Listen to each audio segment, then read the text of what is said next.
trendsetter. Whoa, league of my own, it don't get better. No, read what I wrote. Welcome back to the Passion to Paycheck Podcast. On today's episode, we have Joseph from A1 Design. Hey, Joseph, how are you doing today? We're doing great. How you doing, boss? I'm doing good, doing good. Compa Guero. So go ahead and let the audience know a little bit about yourself and your business and kind of what you do. So my name is Joseph. What I do, I own A1 Design and Services, Inc. We're out here in Bakersfield, California. We do a little bit of signage, printing. We also do... My main goal is, well, what I think I do, and I feel like I do, is more than anything is helping businesses grow. Like, let's just say that you get a new business, and you're like, hey, Joseph, check it out. Or they call me Guero. You know, hey, Guero, check it out, man. I'm starting this taco business. I need business cards, I need shirts, I need hats, I need all this and that. All right, cool. You know, you're in the right direction. Now, what's the purpose for the hats? What's the purpose for the shirts? You know, oh, well, I just want to give them away. Well, okay, like the money you would spend there, how about you spend it like in more like flyers and stuff like that? Let's get you growing first. Instead of spending money like to give stuff away, first Let's grow the business. Makes sense. Yeah, right? Why? Because we want to be able to see también who's really like your supporter. Mm-hmm. You know, yeah. You're gonna give shirts, you're gonna give hats. Everybody's gonna want one. Yeah, and it's like your friends, but they already know that you're starting the business, right? So sometimes like it's great to do that, but at the end of the day, you know, like we have to learn to do things with a purpose, especially starting the business. It's just like una llave de agua. No, it costs a lot of money, bro. Like just permits, marketing. Like marketing gets in the thousands. Oh yeah, you know, so. My goal with every single customer is this: how can I help you grow? How can I guide you? I don't have all the answers, but with the experience that I have, I've been doing this for almost 6 years. Like, how can I help you set you up for success? And I've always said, they used to laugh at me because I used to say, if you win, I win. Yeah, 100%. At the end of the day, that was my goal, and that's why I feel like A1 Design grew the way it did. So that's what I do. I make signage. I help people grow the business. I try to guide them. You know, it's not just about selling a product or like knowing your product. It's about like, I used to sit there and watch YouTube videos of how to get knowledge. Like, what can I do to help somebody out? Or even like, just watch a bunch of videos of growth. You know, like it's not. Like there, you have to do things for a purpose, right? You know, at the end of the day, we're like, okay, you know, like some people just go and they're like, oh, pues quiero eso, and then you're like, well, hold up, you know, first of all, that's what makes us stand out. Hold up, we could take your money if you want to give it to us, you know, but no, hold up, let me, you know, and I was giving advice. If you want the shirts and hats, we can make them for you, you know, pero si no, pues I recommend you go this route, and we always give them the choice and the decision. Yeah, but I had to learn that, man, you know, it's not just, like I said, it's not just about having a business. It's about like knowing like how can I bring value to you at the end of the day. That's important. It's really important. Yeah. Well, in my industry, I feel like it is because it's not about transactions to us. Right. It's about relationships. Yeah. So if I did something good to you and I helped your business grow, bro, guess what, man? Thanksgiving's coming up. You guys are going to be at the dinner table. You're going to hear, hey, my tia is opening a taco shop or, you know, a car wash or whatever, you know, any type of business. And, oh, tia, go to A1 Design. They'll help you out. They'll take care of you. They'll take care of you. So you're building relationships. You're getting referrals. You're just doing the right thing in a sense, you know. And I feel like when you do the right thing, God always gets you back. Oh, yeah. God always gets you back. What you give the world will give back to you. Yeah. I mean, mean. You do good by the people, and the people always do good by you. It's hard sometimes, though, because there's a little boundary, you know, of how much is good, because people take advantage. Like, that's when you don't, you know who, as you learn, because as you're growing up, people will take advantage, but then you learn who's taking advantage and who's reciprocating that energy where if I help you, you help me. Not expecting that you're going to help me for sure, but if you're in a position where you can help me in something else, you will, because you help one another. You help each other grow. Yeah, I feel like at the end of the day, ¿cómo se dice? Like when someone passes away, The burden? no, not the burden. The what's that word I'm looking for?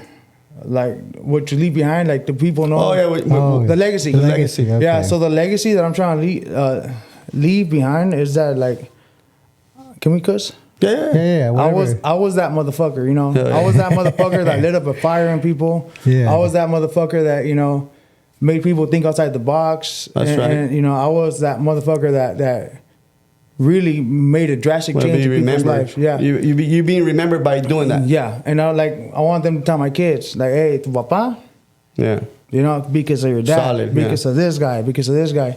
And now, up to now, man, I have more than 10 people that I know for sure I changed their lives because of the way I am, because of what you know, the way I was able to help them out. And like my friends, like, hey, bro, like, you planning on staying there forever? You know, there's more to it, bro. Like, you have so much potential, bro. Like, échale ganas, you know. How can I help you? You know, and then right away they think money. Like, nah. No, how can I help? And you have to tell them, like, I can't give you money, but how can I help you? Right. You know, what do they say? You give someone a fish, they eat for a day. Yeah. You teach them how to fish, they eat forever. Yeah. Mm-hmm. So I feel like I try to evolve everything I do around being that person, you know, and morals and values. Yeah. También, that's important. You know? That is very important. So yeah. So that's what I do, guys. I do signs, I do business cards, we do stickers. Now we're offering window tinting, you know, for residential, commercial, and automotive. If you guys need some, make sure you guys hit us up. Other than that, you guys have any other questions? Yeah, I want to ask you, like, I want to tell the audience a little bit about your background. I mean, I remember you since back in the day, 18 years ago? Mm-hmm. You were working at the stereo shop. Was that your tia, your tío? Yeah, that was my tia. Man, I remember you over there hustling, bro, since you were young, putting in work. So tell them a little bit where you come from, a little bit of background. Real quick, a side note on that. You might not know it, but you had that Silverado with the sticker in the back. Baseball sticker. Oh, yeah. Bro, I love that truck, bro. That was everywhere. That sticker, bro, that shit was badass, bro. Like, to me, it stood out, and I was like, damn, one day. I was like, one day. Like, that shit was hard, bro. That motherfucker. It wasn't even the truck, or it was just like what it meant, you know, like the whole concept. Yeah, it really stood out to me, and that was I appreciate it, brother. Yeah, and it's like that, bro. Like, you know, at the end of the day, like. You don't know who you inspire. Exactly. You know what I mean? Yeah, like a lot of people I get, not as much as I did before, but a lot of people used to be like, give me props. Like, bro, you did this, you did that. Like, you motivate me to do this, you motivate me to do that. Like, fuck yeah, it makes me feel good. Like, that's why I do it. You know what I mean? To motivate people to be a better person. Yeah, for sure. No, you did that. So, and that's what I'm working on right now too. How can I inspire people, you know? But going back to my background, yeah. So, I was my family, they own businesses by the Mercado Latino, so I would hang out around them. You know, I've been doing business for a long time. My grandma, she actually still works. She actually still has a shop right there at the Mercado Latino. Hell yeah. She's the one that sells tapetes. Oh, right. And she sells stuff for cars. I've been working with her. Well, I started like being around her when I was I'm not like don't quote me on the number. I think like 4 years old. Mm-hmm. We're from LA, so at the swap meets in LA, you know, hustling, and I would see her, and she talks really highly of me. She's like, mijo, I remember you were 7 years old.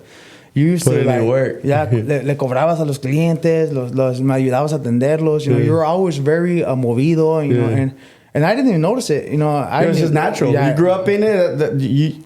To you, that's natural.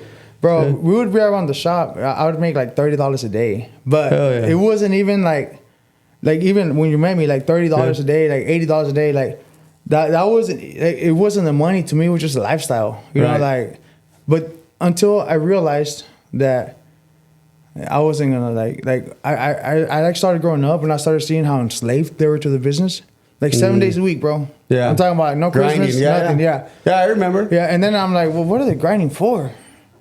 That was your question. Yeah, you know, I'm like, I don't want this shit no more. I've been doing it for every summer. I used to come. My mom and dad were separated, so every summer I came, like, come visit. Like, it was work. Vente al puesto. We call it el puesto. Vente al puesto. So I was like, damn, you know, like then I realized, okay, I don't want this, you know. And then you start meeting friends and start, you know, hanging out and so little by little me empecé a apartar poquito. And that was when I entered like a phase of my life that I'm not really too proud of, but at the end of the day, I actually, like, I'm glad I went through it, you know, because everything that we go through in life it's like a lesson, you know. That's how I see it. Yeah. 100. I see it like a lesson, or I see it like, you know what, like I'm a firm believer in God, like, Right. bro, I have stories, like I have stories where like you're Miracles. Like, Same here. stories, bro. I'm talking about like I should be dead right now. Or I should be in prison, bro. Yeah. You know. But God is good, bro. I think God has me for a purpose here, you know. And here where I'm standing at now, you know, in every aspect, like even sitting down here, someone's gonna hear this message and Tell someone's your gonna story. see, Yeah. you know, that like Inspire them. bro. And not even inspire them, but like if he can do it, you know, I can too. Yeah.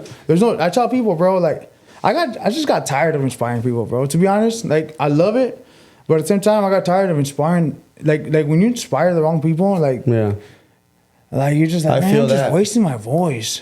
I Yeah. can be focused here. I could be focused on my. Now I got kids, you know. I'd rather be with my kids. And some people come, bro, and they ask you the same question like 2 years later, like, hey, bro, I thought we talked about this already. Yeah. Why haven't you made that change? You know, Because they don't want it. No, they Not just as like bad- talking about it. Yeah, it's. I don't know, bro. That's like a battle I fight between myself. You know, like what's you know. I think I feel you on that because I understand that. I've been there, but it's about choosing who you're gonna spend your time, which your time is valuable to. So if you already told them 2 years ago, well then I got nothing else to say to you, bro. Like I love you, bro. You want to drink? Let's have a couple beers. But that's all we're doing. Don't Yeah. come talk to me about, hey, I Yeah. want to change. That you need You want to go help eat? and Vamos a that. comer. Yeah. That's Other it. than that, I déjala, you know? Yeah. And so we're going back to, so I started hanging out. And then one day, man, I was like 21, man. And I think I was 21 or 22. And I just said, you know, like, I'm done. I said, I'm done. I'm going to no one's going to come and save me. You see, my father passed away when I was like 12. Mm-hmm. And what happened was that I always felt like life owed me something, you know. And at that stage. yeah, I mean, even at 21, bro, I felt like, at first I felt like it was weird, bro. I felt like when my dad passed away, you know, as the years passed by, I was like, man, what did I do wrong? What did I do wrong? You know, and I started to realize that, like, you know what, Joseph, ain't nobody gonna come and save you. Nobody gives a fuck. Right. Yeah. Nobody cares. I used to tell my grandma, like, no sé qué hacer. Like, and it made me realize that my grandma's fighting her own battles. Right. And when I realized that, bro, I says, you know what, ain't nobody gonna come and save me. And you know, so I need to do something myself. So I went. I left the streets, and then I had 2 cars at the time, bro. And this is a funny story, but this is one of the stories that really helped me change my life. All right, so I call my boy Huicho. His name's Huicho. I tell him, hey Huicho, tell him, bro, I want to change my life. I want to make money. I don't want to start from the bottom. You know, what do you recommend? He says, bro, go to the oil fields.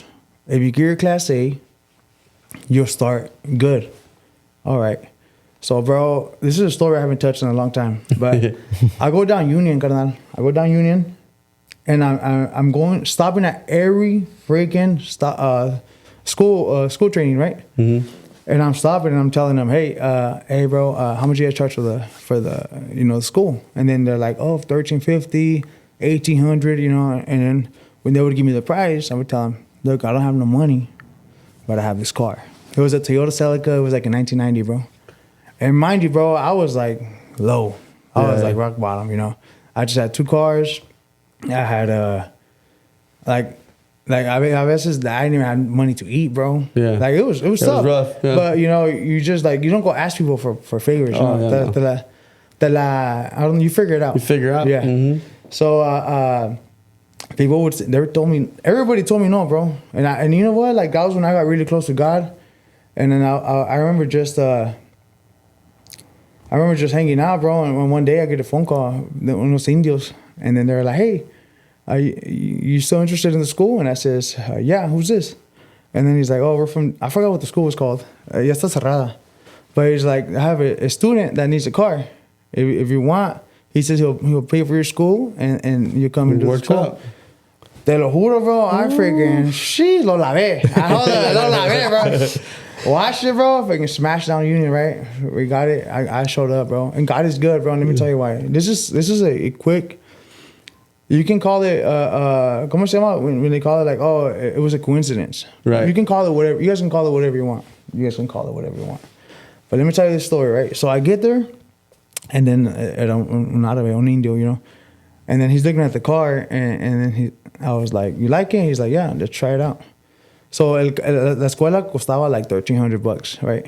So I'm like, I don't care, you know, as long as I'm doing something, you know. So we get in the car, I let him drive, right? He's driving, bro. We end up on Union and Pacheco, bro. And what happened was that this guy ya no le gustó el carro. Like he was like, I don't know. I said, bro, it's a good car.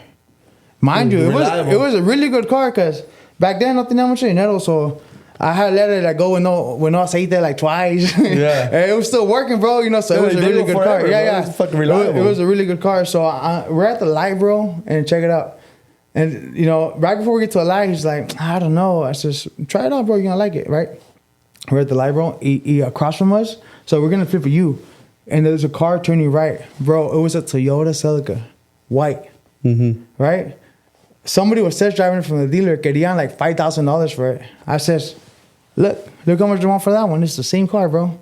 He's like, pues de volada, bro. Went back.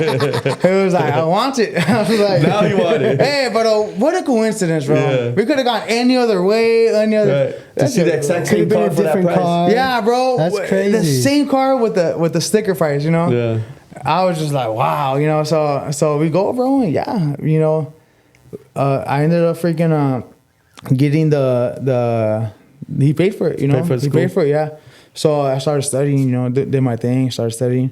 And what happened was that I got my class A, bro. I went to LA. Nobody wants to hire a new guy. Yeah, when you're new. Yeah. You gotta. They always ask for 2-year experience. Yeah. So I went with ¿cómo se llama estos? CR England. They're like, hey, we'll bring you out here to LA, come work. So I did that, bro. It was a horrible idea. I came back, and I remember that I had my uncle, like, I had one of my uncles, he was like, bro, like, no seas menso, like, work for me, like, install stereos, sell stereos, and I got you, that's not gonna make you money. And I was like, no, dude, I'm done, like, you know, like this is what I want to do. Yeah, not even like, this is what I want to do, it's time for me to do something, you know? Like, it's not what I wanted to do, it was because my boy said, Wicho, that was Wicho's fault. He said, hey, that's where the money's at. You know, so that's what it came down to. Like, okay, you know, I'm a very not committed, but I'm a very person that yo soy terco. Yeah. You know, so I remember him begging me, no seas menso, mijo, eso no te va a dar nada. And I just told him, tío, you need to stop already. Yeah. You know, and then he just shook his head and walked away. So yeah, it was hard, bro. Te lo juro, when I was over there in LA, I slept on a fucking couch, bro. I walked. Like, it was crazy, bro. Like, grinding. I'm talking about, bro. From the ground up. Yeah, I'm talking about I was 22, bro. Yeah. Like, una vergüenza, because I was used to making a little bit of money, you know, before everything. Yeah. And una vergüenza, bro. But I was just so, like, I was tired, bro. You know, I was just tired. So I was like, nah, I'm going to stick to this. So what happened, bro, at the time, I had my girlfriend at the time, she was pregnant. You know, so that was like another thing, you know, to put on top. And then I remember I went to, what's that? Continental? Donde agarraron like temp agency?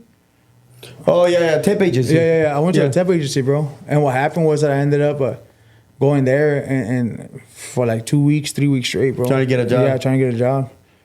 Trying to get a job. And then they kept saying no, and I just told, I remember I just told her, hey, can I talk to your manager? And they're like, no, there's nothing, we don't have nothing for you. I says, can I just talk to your manager? And I remember her name was Angela or something like that. Y ya pues me pasaron para atrás and told, look, this is a situation, you know, like, I need help. I'll do anything. Just give me a job. I have a baby in the way. I'm pretty just much wanna work. I'm pretty much like I don't have nowhere to stay.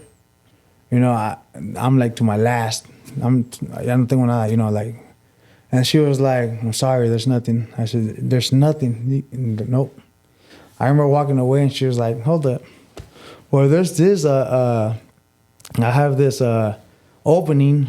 They are looking for Class A drivers, but they're not gonna pay you as a Class A driver." She's like, "What are you willing to work for?" I says, "Man, give me $10 an hour."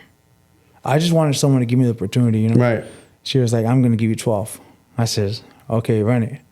Bro, I was so happy. I remember I was happy as hell, dude. Excited. Like, so I started working with Pro Tool Services, you know, and mind you, bro, I was still like in the mentality that I had already gone to jail, you know, todo eso. So you're about respect, Right. You know, you're about everything was about respect to me, you know, like, hey, don't raise your voice at me, don't look at me all crazy. What's wrong with you? Right. You know, and I ended up going to the oil fields, bro, and oh my manches, God tested me, bro.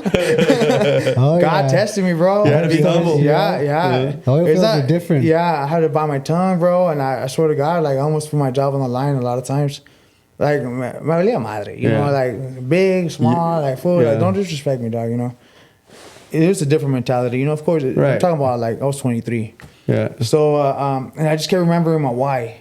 You know, bro, it was so tedious, bro. Like, they were, like, bullying me, bro. Like, and you can't do nothing about it. You can't do nothing about it, bro. Right. One word, and I was a temp agency. Yeah. One word, they're gone. I would see them drop like flies. Yeah. Like, new guys. And I didn't want to be in that. So, me quedaba callado, bro. But one time, this fucking... He was cool at the end. I guess they had a bet to see if I would make it or not. So, you know, and bro, me being a hardhead and everything, bro... Like, I'm telling you, bro, like, I really fought that, you know. Lo que pasó fue that this guy, he's like, I was like, but you want to be fast, you want to be, you know, good. And I was already there a couple months. And we got this was a job for the day. And I remember that we break down tools from the rigs. And I was knocking them out. Boom, boom, boom. We finished up. And I was like, hey, bro, I'm done. You know, what else do I do? And this guy, he was like, I want you to, there was a bunch of gravel, bro, in the yard, right? He's like, I want you to go and pick up every single big rock that you see on the floor. And I said, what? And then he's like, I want you to go and pick up every single big rock because they could get stuck in the forklift. And I was like, bro, and I was just busting my balls. And then he's like, you're not gonna do it? I said, I'll do it. I was determined, bro. I was like, you know what? You there, bro? Te lo juro, it crushed my spirit. I was right there picking up the rocks. You gotta do what you gotta do. Yeah. And I remember I was like, I'm gonna fuck you. I was like, bro, don't. Every time you pick the I was like, don't let me catch you in the streets, bro. I'm gonna fuck you. And at work is one thing. I was like, don't let me catch you in the streets, bro. I promise you. I remember his name. I don't want to say it, but I remember his name, and I was like, bro, you let me catch you in the streets, it's gonna be all bad. So I ended up. Fast forward, bro, he became a good friend. He was like, hey, take this guy. He's good, you know. And he told me, he's like, hey, bro, I apologize. You passed the test. Yeah. He told me, I apologize, bro. No, pero duró como un año, pa. Oh, yeah? Yeah. Oh, it wasn't like, it was. You had to earn that shit. Yeah, bro. It was savage, right? And then, so yeah, at the end, one day, when he seen like, you know, what's up? He was like, hey, bro, I want to say sorry. What's up? He's like, you know, we had a bet going that if you would make it or not. And then I was like, how far we could push you. Yeah, and I was like, I just laughed about it, you know, at the end of the day. Yeah, once it passes, it's funny. But now when you're going through that shit. Well, you know what? At the end of the day, bro, I'm glad I went through that. Okay. Because it played a role in me being more like calmado, like knowing that I don't have control. Learn to I'm still humble, you know. I think about control. Learn to control the emotion so you don't react and be like, that's what it was. Aggressive. You like, bro, holding back and like, patience. Yes, sir. I was the type of person that you look at me, I'm looking at you, and then, bro, 80% of the time it's a fight. Like, we don't even know each other. We don't even want to fight, but it was like the gallos, you know, like the roosters. They see each other, and that's what it was like. Yeah, so it helped me control. Bro, I love that company, man. I hope that, you know, I don't get in trouble for, you know, for saying stuff like that. But, man, there was times, bro, was con un muchacho. Fuck, bro, this guy, man, they were racist, dude. Oh. I mean, I'm light skinned, bro. Like, hey, I'm a proud American, but I'm also a proud, you know, Mexican. You know, I'm paisa at heart. You know. Yeah, for sure. But you know, I understand the rules, you know, and everything. And they were just like, oh man, y me pusieron con un muchacho, bro, and that guy wouldn't shower. He would go to the gym. This guy weighed like 400 pounds. Damn. And then I was his helper, bro. So imagine I was miserable, bro. Miserable. Stinking. Yeah, bro. It was Fucking 100-degree weather and shit. Bro, it was so bad. I'm telling you, bro, I'm glad I went through that though now. Yeah. Because it taught me patience. Yeah. Hey, you ask God for patience? He's gonna give it to you, bro. I promise you. He's gonna get you there. Yeah. Hey, bro, taught me patience, bro. That's why I'm mellow now. You know, I was telling somebody yesterday. I was telling them, they would even tell me like a lot of people would tell me, hey, Joseph, you need to smile more, because I was always like I was. That's just me. Like it was. I didn't even feel like I was serious. I just felt like I was. You have to be hard, bro. Like you have to. The streets. That's how you grew up. Yeah. You know, I grew up in Oregon. No, I didn't grow up in Oregon Street, but you know, my since I was 15, I was around Oregon Street, bro. And right there, if you're smiley or something, like people would think that you know they could punk you and stuff. Oh, yeah. So you had to learn to be hard. You had to learn to hold your own. Yeah. You know, you had to learn to. Just be like it. Nobody fuck with me, bro. Like when they wanted to fuck with me, like I sin miedo, like fuck it. You know, I could lose some, I could win some. You know, at the end of the day, I'm talking about like some could have been like prevented, but you know that wasn't an option. Yeah. So I was telling this gentleman yesterday that I had to learn how to smile. Like I had to learn how to smile. Like everything that I've been through from I feel like from a kid to now, man. Like every single lesson, like every single loss or every single like situation like that. I had to learn, you know, as I'm growing older, that everything was there for a reason, and like you said before, like how can I learn from this?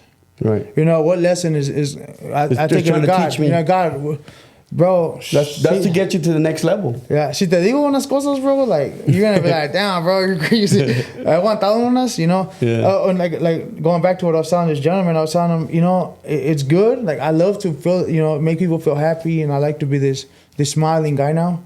But I feel like a lot of people take advantage of that. Oh yeah. Oh yeah. You know, I'll tell you one thing. When I was that angry motherfucker, that fucking you know firm face motherfucker, nobody fuck with me. Nobody bro. test that. Nobody would burn me, because bro, I was there. You know, I'd be in your face. Bro, give me your shit. You know, call your phone when you got my money, and we'll meet up. You know. Nobody fuck with me then. Yeah. And now I'm like, that's the only bad thing about it. You know, I feel like being a good person is good and everything, but it can also be a blessing and a curse to where like you always have to be on your toes regardless. Yep. So yeah, so weaving back, I feel like Donald Trump now when he's like, oh, you get in the weave. No, so going back to the story of so Pro Tool. Oh, me pusieron con ese muchacho, bro, and like it was crazy, bro. You know, so I was just like, it is what it is. I ended up leaving that job, bro. So I remember when I left, when I put my 2 weeks notice, the supervisor, he went up to me, bro, and he told me sorry. He's like, hey, I want to say I'm sorry. I says, for what? I thought he was messing with me. He was like, I'm sorry. I knew you were miserable, and there was nothing I could have done about it. And I looked at that fool, and it made me angry, bro. But at the same time, I was already out the door. Yeah, okay, you know, que le tiro, you know, I was like, you're good, bro. You know, and then he's like, bro, I feel so bad for you at times. And I was like, you're good, bro. Leave it alone. You know, now you're just making me angry, bro, because you telling me you seen the shit? And did nothing. And you did nothing about it? You know, I didn't go say nothing of a management, but you're telling me you seen the shit and you didn't know nothing about it? I mean, it went down, bro, to where, like, one day I was in the chunking with somebody. A couple of days, you know? Like, I'm talking about, like, that's it. Like, ni modo. Yeah. You know, and they never happened because a lot of people over there, they're just, no disrespect for somebody, but, you know, a lot of people over there, así son, nomás hablan, they try to test your limits, you know, see where you're at. And so, yeah, you know what, I just said, that's fine. I ended up working for KSI. It was it was a lesson. Definitely a lesson, bro. They gave me a $6 raise. So, I mean, you see the money, but they're sending me out far, you know? So they gave me a $6 raise. I was a Class A driver at the time, operating the crane. So yeah, I was going to like far, bro, like an hour out. Yeah, al último, like I was already like, excuse me, I was already tired, bro. I says, man, one day, bro, I remember being there in the yard, and I remember just seeing the OGs, you know, yeah, people that been there for 20 years, 30 years. Yeah. And I remember seeing them, bro, and I was like, damn, that looks so miserable. Yeah, I don't want to be that person. There was a guy right there named Joe. I was like, I used to tell myself, don't be a Joe. Don't be a Joe. This guy, man, he was prideful of what he did. It's great, you know. We need people, you know, without any disrespect, we need people flipping burgers. Mm-hmm. We need yeah. that in order for us to, you know, for the society to, you know, progress, function, yeah.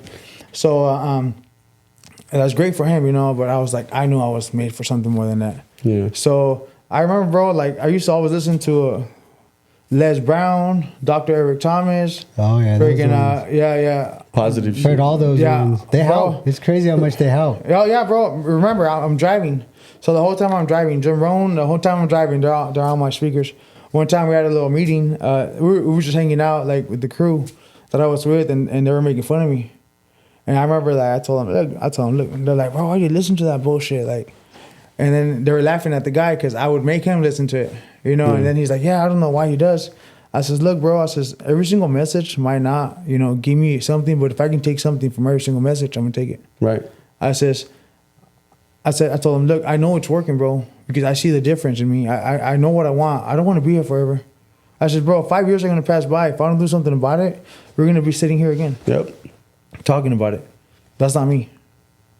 He se quedaron callados. And bro, no disrespect towards nobody. I think like 80% of them are still there. Oh yeah. For a different company maybe, but they're still there. Doing the same thing. Doing the same thing. You know? So that happened, bro. And then fast forward, I ended up something I'm not proud of, and I really, really do not condone is drinking and driving. So I ended up we went to a carne asada. I ended up going we went out, and then I was good, you know, you have a couple of drinks and stuff. Yeah. I get pulled over on the way home, and I had a 0.08. Yeah, barely. Right there, bro. Right at the limit. Yeah. That's what gets you mad. Yeah. I felt good. Ya había comido, you know, I was already good, and I was like, you know, so they got me, bro. I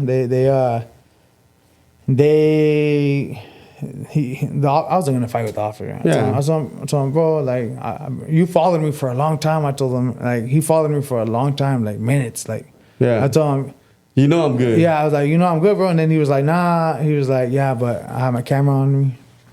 I have to take you in. I said, you know what? I'm not gonna argue with you. I said, let's do it. Let's go. Yeah. And I remember telling him, like, I know you save so many lives by doing what you do, because I respect officers. Yeah. A lot of people don't. They're doing their And, job. like, They're doing their job. Yeah. I've always said, like when we were kids, we used to play cops and robbers, right? Mm-hmm. So I would say, hey, whether you want to be the robber or you want to be the cop has to put in the work like the robber does. Mm-hmm. A cop wants you to get caught. It's your job not to get caught. So right. You do whatever you want, whatever decision you want to take. Just know, don't be mad at them, because there's always two sides. Yeah. Don't get mad at them. You know, they're doing their job. Right. So at the end of the day, it's their decision and their choice. Right. So I just told him, all right, let's go. He didn't want to put the handcuffs on me. Like I just freaking, almost, you know. So we go downtown, and I remember, bro, this was crazy because I remember just getting booked downtown. Mind you, this is like my third time in jail, you know, of visiting downtown. Yeah. So I remember just shook his hand, and I told him, hey, I want to say thank you. And then he's like, he was like, what the fuck? I said, man, I've been wanting to chase my entrepreneurial journey for so long, but I always needed a push. And I want to say thank you because now I'm going to do it. And then he looked at me and he says, man, I wish it wasn't like this. He says, best of luck. I says, nah, thank you for your service. I'm going to did my things, you know, got out. 12-hour hold real quick. Yeah. in the holding tank. I hate it. I think they gave me like 14, bro. I was like, hey, I'm only 0.08. I was sober like in 20 minutes, bro. Yeah. No, it's not something I like to talk about, but I think it's something that people need to hear, because no matter what mistakes you do in life, and no matter what happens, perspective is everything. Mm-hmm. Like it could have drowned me, bro. It like, been like how you told him, like what you told him. I think that's deep right there. Yeah, like that you're pursuing your entrepreneurship. Yeah. No, but like the reason why I'm saying this is like I don't like to talk about it. Everybody likes to talk about their success. Right. No. Di la verdad. Yeah. También te ha costado un huevo. Everything. Oh yeah. También te ha costado un huevo. Anybody that's made any kind of successful, either whether it's business or whatever it is in life. It was not easy. Yeah, of course. Then everybody else will do it. Yeah. Nothing's easy. It comes with a lot of hardship and blood, sweat, and tears. Literally. Yeah. People don't talk about it. It might look easy. It might look easy. They're doing all their things. They're successful, but they don't see, as I always say, the back end. Yeah. The sleepless nights, the long nights. The embarrassing parts. Yeah. The embarrassing parts. Like this. Like, I was embarrassed, bro. I've always been against it. Like, don't, for me to get caught, for me to go through that situation, bro, that was embarrassing. Having to tell my wife, like, I'm in jail. No, I didn't tell her like that, but just tell her why I got locked up. Like to me, like I slapped myself in the face. Yeah. Because I knew better than that, and I've always been against that. But it happened. So I freaking I get out and I says, this is it. I called my job and I told them, hey, you know what, guys, I want to I need to quit. Oh, why? I says I just need to quit because I'm going through personal things. And then they were like, all right, like I apologize, for leaving you guys hanging. Thank you for the opportunity. I say la dejé. But hold up, mind you, like. So at Pro Tool, I had already gone my previous job before that one. I wanted to be a safety coordinator. The reason why is because at the end of the day, we're hauling pipe, we're picking, we're doing a thing, it gets heavy on you. I told myself I wouldn't mind doing this, but I wanted to do it from a different point of view.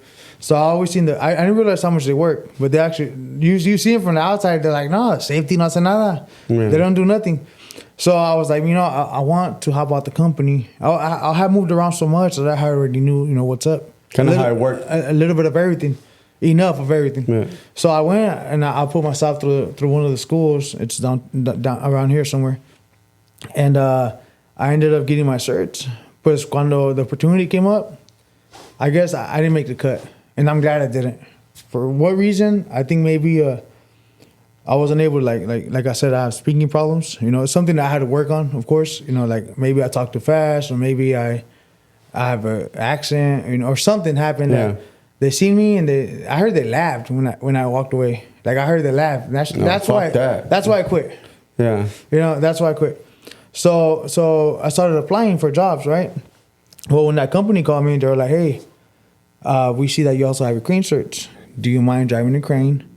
And then when the opportunity comes up, we'll put you in the safety position. I says, sure. And he comes with the race. I said, yeah, let's do it. So we're working, bro. The position opened up. I says, heck yeah. I go, bro. I'm freaking stacked up. My books, everything.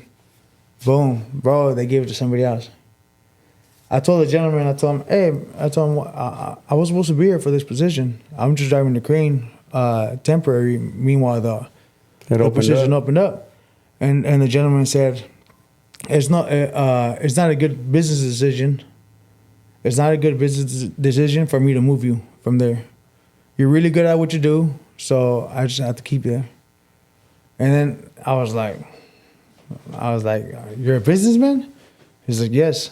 I was like, "So, if something doesn't make sense, are you gonna keep doing it?" He says, no. I said, all right. So I had already, I was already like, I need to figure some shit out. They're going to, I don't want to grow old in that crane. Nothing against it. Same. Same. You were just passing by. I didn't want to be Joe. Remember? I don't want to be Joe. So Fast forward, so I quit. You quit? Yeah, I quit. And I remember that the gentleman that hired me called me. He's like, "Bro, what happened?"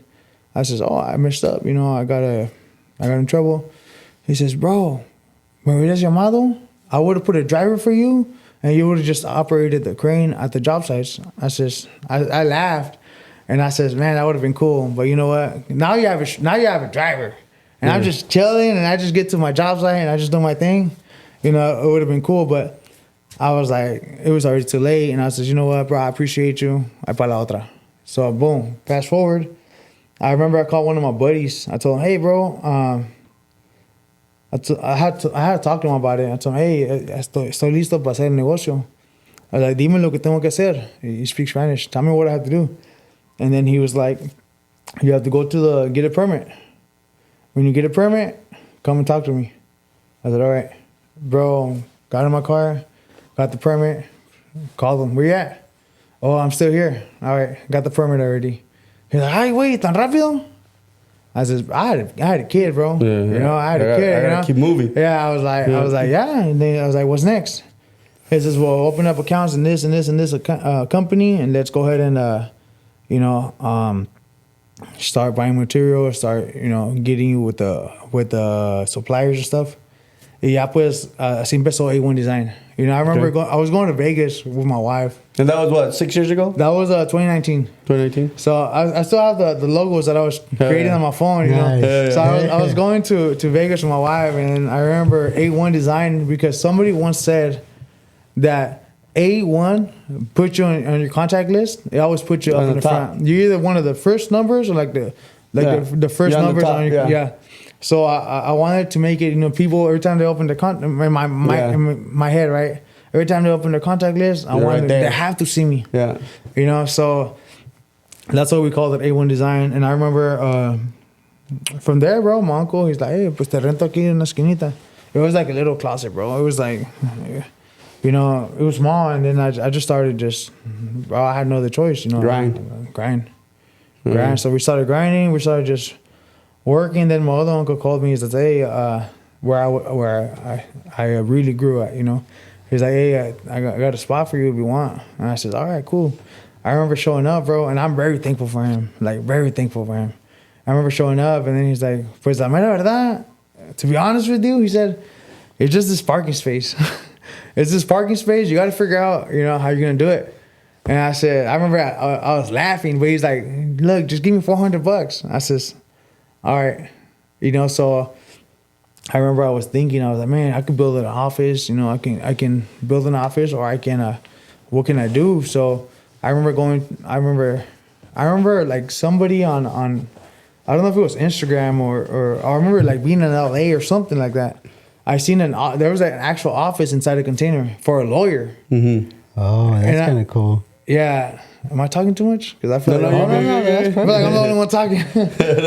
So I remember seeing the office for it was a lawyer, and I was like, if she's willing to work out of that, it makes me different, Yeah. So I remember I bought it, y lo arreglamos y todo, and we just started, bro. We started working. I remember that it was tough in the beginning. It was tough. Yeah. It is tough. Yeah, está cabrón. Yeah. At the beginning, everything's hard. Yeah, está cabrón, bro. I remember I didn't even know how to design, bro. I used to go. I'm forever grateful with my buddy Fernando. Forever really grateful with him, bro, because I remember that he was working at the time for he was doing something else, but I remember that I used to video chat him like, "Hey, bro, how do I do this blend? Or how to do this?" And ya me ayudaba, Yeah. And one day one day I'm going to LA, bro. I'm going to the beach with my uncle, and a gentleman calls me. He's like, "Hey, mind you, before I quit the job, the second one where when I got in trouble, I was going to KBA, and I'm gonna give him a shout out. I'm gonna say thank you. Whoever the gentleman was there, bro. You listen to Les Brown? Yes. He said, "Show up." Yep. Show up. Mm-hmm. Every day. Show up. Show up, bro, every day. I will show up. Hell yeah, knock the door again and again. I would knock, bro. I promise you, bro. It was humiliating. Yeah. Y'all me miraban, and they were like, "Here comes again. He doesn't want to talk to you. Like, let me just talk to the manager." No, bro. It just like blew my mind because when I gave him my resume, they were like, "Oh, he wants somebody that's new, you know, not with no experience, so he could mold him the way he needs, you know, to train him." I says, "I'm your perfect cat. Like, I'm the perfect person." I got you. and he was like, "Yeah, it's just not." I was like, "Bro, showed up, bro. I showed up. Vestido, bien vestido. I showed up, bro. Keep on knocking. He never wanted to see me."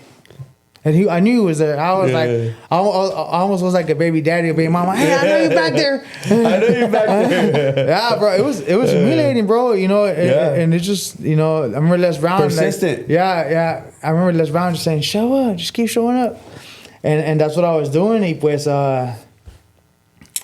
never got the opportunity to even talk to the person, bro. So that was out the window, you know, the safety. For that was, and they were saying they were hiring on that Indeed. Mm-hmm. So I already like, bro, like I know you're hiring, like why not give me the opportunity? You know, like talk to me, at least talk to me, and tell me in my face. You know what, you're not the one, and this is why. Yeah, give me 5 minutes. Yeah, why? So I can learn and I can, you know, work on it, and maybe come back later and be like, hey, bro, I took care of this.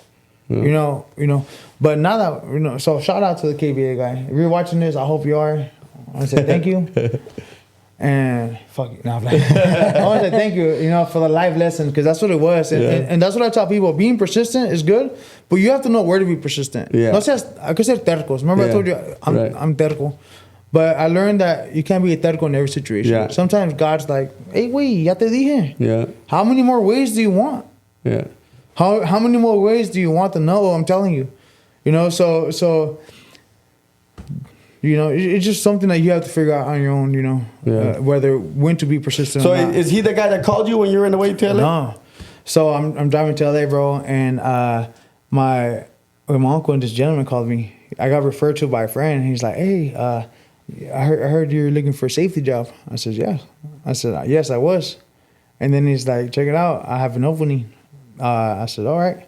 He says, do you want to come interview? I says, no, thank you. I said, no, thank you. And then he was like, at least come talk to us. I said, all right. So I'll go. I'm already drinking, you know, whatever. Yeah. I was, You're not giving up. Yeah, my uncle's like, ¿quién es? Muchacho que quería que trabajara con él. So I go, bro, and I can't say this. I'm gonna say it because I love this. I love this gentleman, bro. I like a lot. So remember, the business is hard. Yeah, you know, business is hard. I was struggling. Yeah. So this guy offered me an opportunity, and I said, you know what? I might take it. So I go talk to him, bro. I show up. I go back to my books. Eso sí. Dust them off. Un hombre preparado vale por dos. Oh, yeah. You know? You stay ready, you ain't got to get ready. That's right. That's something I learned when I was in jail. Yeah. And I carry that all the way, you know, through my business, through everything. Now, you stay ready, you ain't got to get ready. You're ready for the opportunity, you're good to go. So I was freaking went through my books, doom. You know, so, all right, cool. I show up, bro.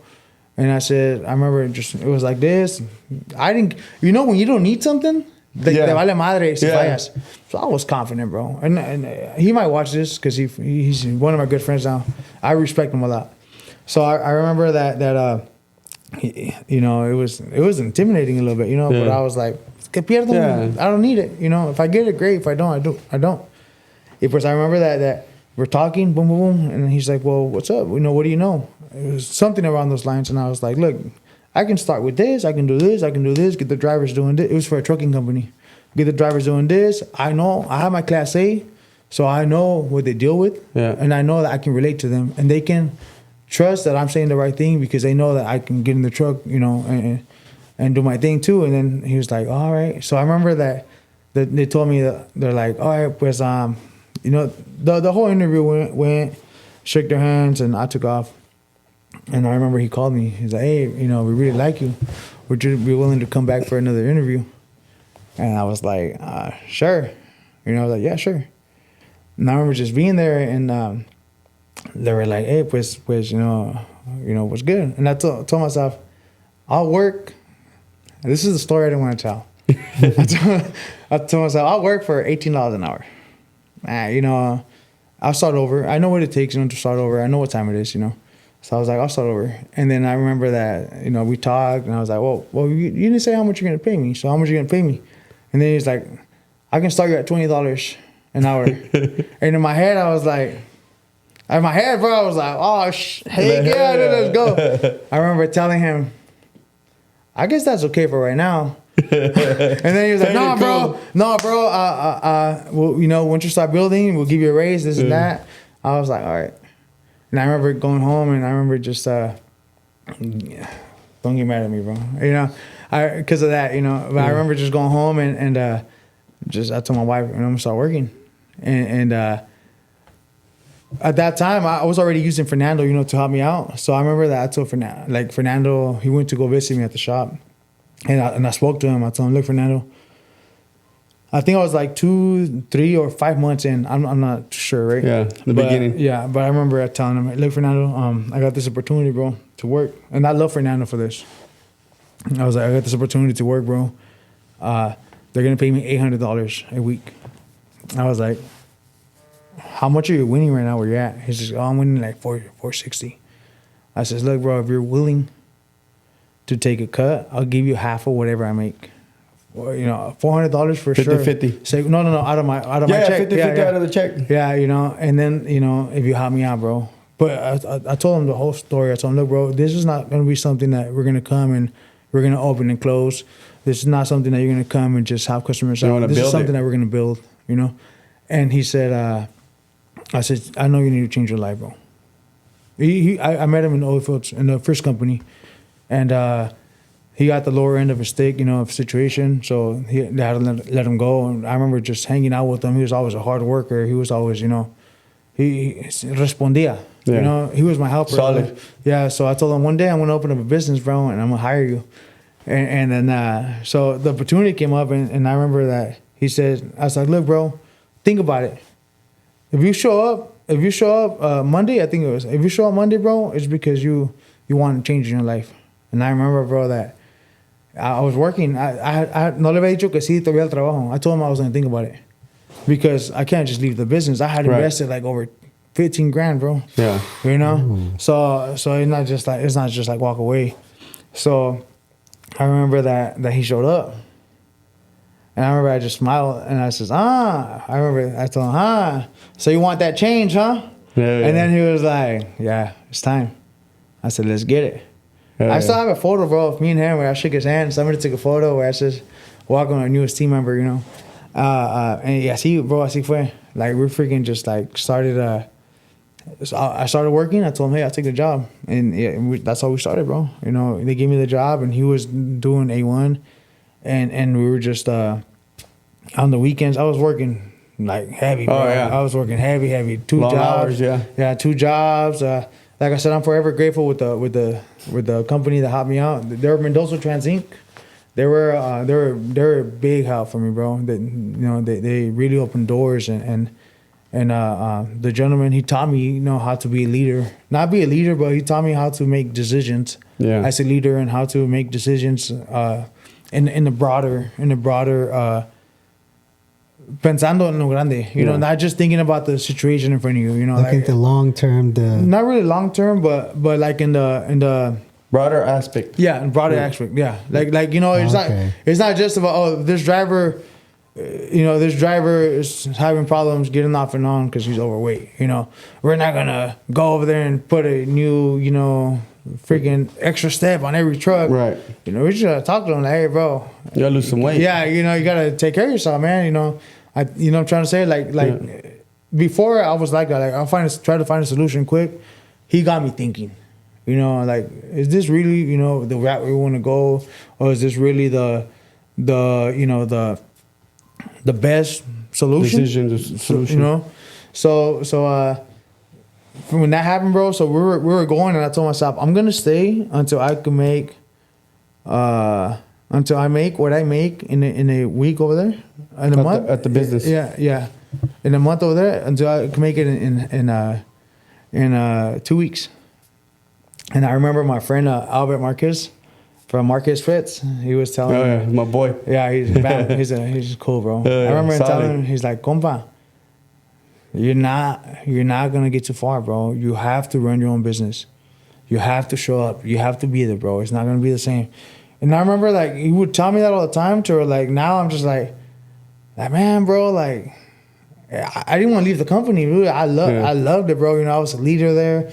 I like, you know, Making good money. Yeah, I'm making okay Decent money Yeah, back decent then, money. yeah. Yeah. Not only that, the perks. You know, you go have meetings with like, you know, other people. You go eat, and I don't know. I was eating everywhere, bro. It was, and then hanging out with my boss. It was cool, man.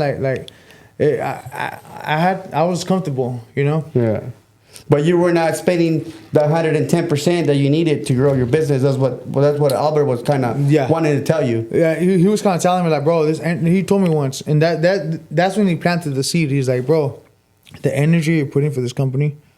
Put into your business. Put in your business. 110%. You're gonna blow up. So I did, bro. I remember I didn't want to quit, you know, but I told him, hey, bro, like it's time. You know, the business, it needs me now. Fernando was going crazy. It was a lot of orders. I had to get home. I was designing, sending orders to Fernando. It was crazy.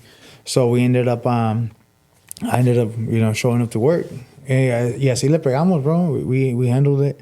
The first year was tough. The second year, I think COVID hit. The second year, Yeah, that's right. 2020. Yeah, bro, we blew up. So everybody was making money. So I mean, you got to think about it like this. No, a lot of stuff were closed. So for some people, it was losses. But for some people, if they made a quick switch or were like vivos to react, they make money. You know, they made money, bro. I know somebody that got in 2020, they made over $2 million. Yeah, selling plexiglass. Remember, all the markets had it, the bank, everything. The plexiglass. Yeah, he blew up. He blew up, bro. He doesn't work no more. Everybody wanted. Everybody needed it. Yeah, everybody needed it. Yep. Yeah. So I was making signs 6 feet away.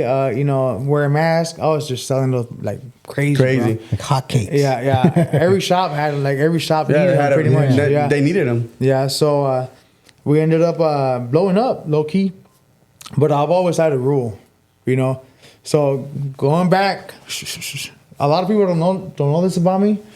So when I started working with Pro Tool in the I think the first year, bro, I bought my first house. I remember I bought my first house and then I rented it out. They were cheap, bro. I bought it for like $65,000. It was a 2-bedroom, 1 bath in the hood, but you know, hey, it was my own house, bro. I had to sell everything to get the house. I was eating sandwiches for a long time. You gotta do what you gotta do. Remind me to where we're at, but I'm gonna tell you a quick story about that. So I had a red truck. I had a 2001 Stepside. It was beautiful. It was a beautiful. I remember truck. That one. Yeah. Yeah, and then I had a Honda Accord, and then I had your toys. You know. Yeah. Well, I remember this house was in front of my aunt's house, and I was like, hey, I want to buy it. So I told one of my uncles, hey, have me buy it. And then he's like, ¿Tienes dinero? I says, I think I had like 10,000. I says, yeah, I have some. He's like, well, let's go talk to the hard money lender, you know. Y ya fuimos, me llevó, and we ended up chopping it up. And they're like, you need like $23,000 down, or 26 around there. Don't quote me on the number. But I was like, all right. And he's like, can you have it within a month? I says, yeah. Bro, I sold everything. Everything for sale. Everything, bro. Everything must go. Bro, no car. I sold everything, bro. I ended up, I was estaba pata. You know, my uncle had lent me his car. And I sold everything, bro, little by little, everything. And I think my uncle let me borrow like $2,000 at the end, you know, and I made it happen. So I got the house. I was eating. I paid off that house, and it's only, you know, $65,000. So I ended up paying the house like in 2.5 years. I would put. So to get to where I was at, I remember that my uncle was letting borrow his car, and then he window tints. So a customer came. He's like, "Oh, I want to just put the cheap window tint because I'm gonna sell it." It was a Honda Accord. He says, "How much you want for it?" He says, "Oh, like $700." So he calls me. He's like, "Hey, mijo, you want to buy a car?" I was like, "Oh, I can't." He's like, he's the uncle that gave me the opportunity to tint, you know, to work where I was at. I was like, "Tío, I can't." And then he was like, "Bro, it's $700." I says, "Oh," I tried it out. I was like, "Let's go, bro! My new work car." You know, so I pushed that one for a minute. So now I'm driving. Right, I'm back in business. Hell yeah! And then so I paid off the house, bro. I promise you, bro, I'd go buy Subway sandwiches and split them in half. And this was lunch and this was dinner. You know, and at the end of the day, that's what it took for me, you know, to pay it off. Where was I getting that? We're at 2020. Businesses blow up. You blew up. No, hold on. You went back because you bought the house back. So I bought the house, right? With the first job. Yeah, and then I ended up buying a second house. Because you rented that one out. Yeah, I rented that one out. So I ended up buying a second house like 2 years later. And I lost my train of thought. Give me a second. No, but keep going. I lost my train of thought though. So okay. Yeah, there was a reason why I was bringing the story up. So all right, let me restart. So when we were blowing up, we were doing good. And so I had a rule of thumb. That's the rule. The rule. You had one rule. So my rule was this: out of the whole check, you save 70%, and 30% you make it work. For your bills. Y si queda algo, have fun. 70% a la casa. 70% take care of business. Right. And then so I adapted that system for A1 Design. So when I started making a little bit of money, 70% was going back in it. Into it. For 2 years, I didn't pay myself until the 4th year. For 2 years, I wasn't getting paid. Nothing, bro. Like, I was just paying the bills, and I was just like, growing, building. Yeah. Building the bro, business. I had so much material. I had so much freaking material, bro. It was crazy. Like boxes on boxes on boxes, and it was just like, leave it there. We're gonna use it. So I feel like that was one thing that helped me really just get ahead. Knowing that sometimes when people start getting money, ¿qué es lo primero que hacen? Buy toys, buy splurge, clothes, jewelry. Excuse me. Yeah, go buy a car, Fancy jewelry. stuff. Yeah, start spending money at the clubs. See, I was already over that. I had already done all that. Yeah. So I was like, nah, like my business was good, bro. We lived like, it's part of my journey, so I'm proud of it, But we lived on the second house that I bought. I built a studio in the back, and we lived in the studio with my daughter, my wife, and my boy. It was 4 of us in a 1-bedroom studio. It was like 1-bedroom studio. It was like 400. And you were renting out the front one. I was renting out the front. Smart. It was like 400, smart. and she hated it because she had her own house. Yeah. But I told her, hey, if you want to come, if you want to, I can't do your house no more, but I'm gonna start over here. She's from Shafter. Okay. To get us, so she went from having a beautiful house, bro, 2-bedroom house. I mean, 2-story house with the pool and like the nicest house in the hood, in her neighborhood. To living, I had my house right there on Guero Street, so it was Martin Luther King, and we lived in the back, So I love her for that, I appreciate her for that, like really sticking it through. And sure enough, bro, like so the front tenants, which were my brother and sister-in-law, they bought their house, So once they got out, we went to the front. Y ya pues, moviéndonos to the front, we go from there, right? So back to the business. So I was at the road, so that's when we blew up. It was tough. I was always very conservative. Like there was times, bro, that I would kind of like screw myself over because I had that rule and I would follow it. And I knew like I had gastos. Like let's just say like, oh, we're gonna go do a family event or go do something. I still kept it. Like 70% goes to the business. 70%, so then I'm broke. I wasn't broke, but I was broke. Like right. My pocket was broke. The business was good. Yeah. And at the end of the day, like that was something that I think that's a good way to start. Like you can do that, but I feel like we reach a level to where like you're. I mean, I have 3 kids already. I have like over 30 something animals. You know how it is. Yeah.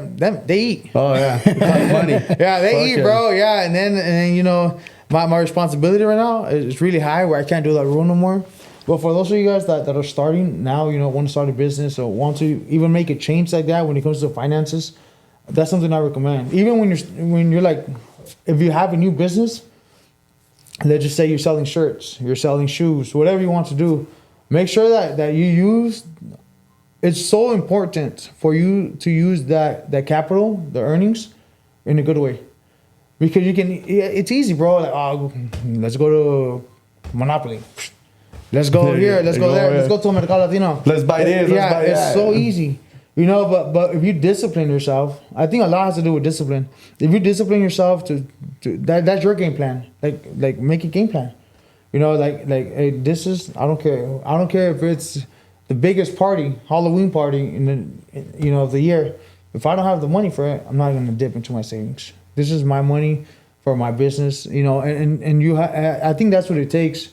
How'd you do? Like, is that something that you did the same way? Oh yeah, it took me about 3 years where I was dumping back into the business, bro, and then like I would be, like you said, broke, and I'd be like thinking like, what the fuck am I doing wrong? But then I'd be like, nah, but I'm building my business. Now I got more material. Now I bought equipment, and the business was good. I was building it, but I was like, fuck, I'm broke, and because I did it 2008 when the economy was fucked up, so it took me a little bit longer. So it was 3 years like that.